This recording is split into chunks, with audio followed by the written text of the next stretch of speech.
Yes. Well, Muhammad... And why the Quran fits that. Okay. Well, the Quran doesn't fit the society of Muhammad alone. The Quran was sent down as the last testament, so it has to fit the society of Muhammad and the future. It means the flexibility element is there. If you study the Islamic system, specifically judiciary system, and the theory of law, you will see that it's very, very flexible. There is something called maqasid al-sharia, the higher objective of Islamic law.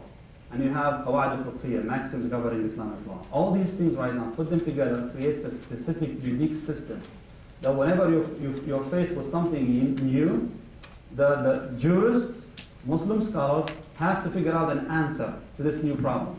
So for example, using drugs, for instance, it's something new to the society, to the world. Eventually, basically, at least in our time right now, but it never existed in the Arab society back then. When the Quran came down, they didn't have drugs to deal with. So how do you give an answer to a problem like this? In the Quran, there is something called juristic analysis and also analogy. Based on something similar to this in the Quran, you can make a judgment. And the closest thing to drugs is al-khamr, which is wine. Wine is an intoxicant. So it was made prohibited because of the intoxication effect. Based on this, you can accompany this ruling to any intoxicant afterwards, regardless whether it existed in the time of Muhammad, after his time, until the day of judgment, and so on. So the flexibility is there. So the Arab society is just like the beginning of the evolution of the society afterwards. The Arab society has both elements. They will have some cities and some nomad societies. Some of them in the desert, some of them living in cities, urban areas like Mecca, Medina, Ta'if, and so on. So in this sense, they had both. It differently fit all these environments and climates. And when they moved on to new civilizations such as Persia and the Roman and the Egyptians, it could also be fit in there because of the flexibility of the system. Any question? Yes? What according to the Quran is the goal of human life? Say it again? What according to the Quran is the goal of human life? The goal of human life. Oh, according to the Quran, the purpose of human life is very simple. Just to worship God. It's very clear in the Quran. It says, وَمَا خَلَقْتُ الْجِنَّ وَالْإِنسَ إِلَّا لِيَعْبُدُونَ. That I have created man and jinn, another form of creation, but to worship me. So the whole purpose of this life is to worship God. Now the question is, how do you worship God? What does it mean? Does it mean I have to stay in the church, I have to stay in the mosque, I have to do this? No. The concept of worship in Islam is very broad. Worship has actually a broad meaning. And the meaning of worship is any action, statements, whether they're private or public, done to please Allah subhanahu wa ta'ala in the way that He is ordering, is considered an act of worship. So you can worship while you're studying. You can worship while you're eating. You can worship while you're sleeping even. Even when you drive, you can be an act of worship. In Islam, a man who works so hard, a woman works so hard in life in order to become productive and do something useful and so forth is an act of worship. A student who studies in order to make a unique research to benefit himself, his society, and so on, is an act of worship. Just like sitting in the mosque or the masjid, reading the Quran, making salah is an act of worship. However, we have formal acts of worship and informal acts of worship. Formal acts of worship are now the minimum obligation on every individual. These are what we call them the 5 pillars of Islam.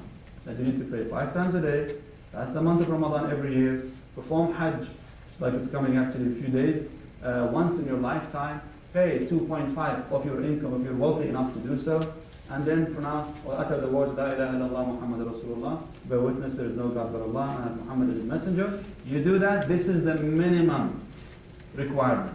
Anything else besides that is excess, and that's where the competition begins between human beings. You do more, you get more. You do less, don't blame anybody but yourself. Yes? What was the third pillar? The third pillar? Can you explain that? Okay, the 5 actually pillars. Number 1, to begin, I'm going to reverse them. Number 1 is to pronounce the shahadatain, words of testimony. And those words of testimony, they mean, I bear witness there is no God but Allah, and that Muhammad is the messenger of Allah. If anyone pronounces that, and it comes from their heart, this person, man or woman, become Muslim instantly. Once you pronounce it out of your heart. Second, to pray 5 times a day. There are specific fixed times that people they learn by following the sun. The third is to pay 2.5 of your income to the poor. You pay this to the poor, we call it zakat. And number 4 is as-siyam, to fast the month of Ramadan, which we finished actually a month and a half ago, or close to 2 months ago. And then the 5th one is al-hajj, pilgrimage, to go and visit Mecca once in your lifetime, to perform a specific rituals. It's going to begin actually a few days from now. We're going to be seeing this on the internet and online. Yes, yes sir. The Arabic word jihad has been grossly misinterpreted in the media the past 8 or 9 years. Can you explain what it really means? You know, very unique actually issue, phenomena. The word jihad being used a lot and being misinterpreted in the media and so forth. What is so ironic to me, really, is if the Muslims are so violent the way they're portrayed in, in the media, if they're so rude, if they're so ill-mannered, they're so blah, blah, blah, and so on and so, how could they build a civilization that lasted for 200 years? I mean, there must be something wrong. Whether the civilization is wrong or our perception is wrong. And if you check their civilization, they were just like any other society. They had the ups and downs, the good and the bad, the radicals and the moderate. They had everything among them, just like any other society. Just go a little bit backward, I would say, go 500 years ago, 600 years ago. And if you even go 1 millennium, let's go a little bit further. 1 millennium back. There were some incidents that happened a long time ago. In that incident, the Muslims and the Christians and the Jewish people were living in Jerusalem happily ever after, making the worships and so and so, under Islamic rule. Somehow a Muslim ruler made a mistake, which caused a lot of actual trouble and controversy, led to some people coming from Europe on their horses, carrying their holy books and their crosses and so on, declaring jihad against the infidels in Jerusalem. Does this term sound familiar to you? The only difference is that those people were the Crusaders, and their jihad was called crusade, and the infidels back then were the Muslims. And now it's the opposite. Who was the advocate of their jihad back then? It was Urban II, who was the Pope in the Vatican. And if you read these statements, you find it similar to statements of people we know today, being radicals in the Muslim society, whether like Osama bin Laden and so on. So eventually the whole issue was reversed. Except that back then the Muslims were the civilized world. When they were taken by this huge shock by those people, so where did they come from? Who are these people? They were all different from what they were used to.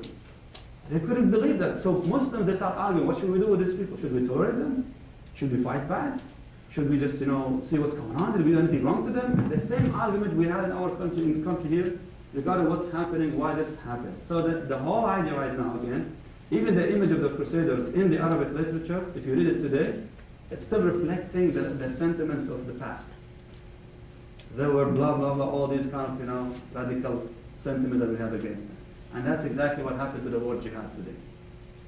Now, if you use the word crusade in an Islamic society, immediately people, they start looking at you, they raise their necks, so what's going on over here? Remember when Bush made that mistake? Then the first term, when he probably, he misspoke and said the word crusade. Oh my God, the controversy that came on the media and the backlash from the Muslim society. Why? Because he used the word crusade. And then people start apologizing, saying, no, he didn't mean what you mean, the historical context of the word crusade. No, it's just a mission, given the linguistic meaning. Exactly that's what's happening to the word jihad today. The word jihad in its general meaning in the Arabic language is struggle, all kinds of struggle. Self-struggle, against the shaitan, against the difficult and the hardships of life, and even on the battlefields is also called jihad.